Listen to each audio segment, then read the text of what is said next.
Tu sais, le but de l'assurance salaire / invalidité, c'est pas de t'enrichir si tu tombes invalide.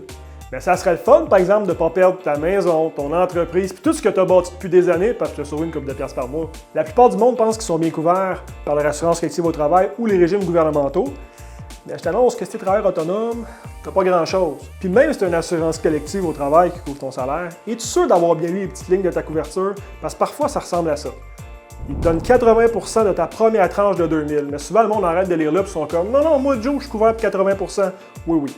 Après ça, il y a 60% de la deuxième tranche de 2000 $, puis tout le reste, l'excédentaire, c'est 50%.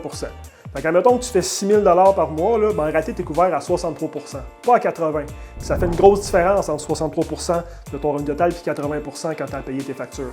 Puis si tu as plus, ça peut vraiment diminuer encore en bas de ça. Puis là, c'est pas toutes les assurances collectives qui sont comme ça, mais il y en a quand même plusieurs, puis je l'ai vu souvent dans ma carrière. Maintenant, si tu es un entrepreneur, tu n'as pas mal à rien comme couverture. Puis comme j'ai dit un petit peu plus tôt, ça serait plate de perdre tout ce que tu as conçu dans ta business, puis ça, tu t'as sauvé une couple de piastres par mois. Puis en plus, même si, admettons, tu déclarais un revenu un peu moindre que ta réalité, il y a quand même des façons de venir couvrir suffisamment ce que tu as besoin. Donc la question du jour est, que tu sois entrepreneur ou salarié, est-ce que mon assurance salaire est suffisante en cas d'invalidité?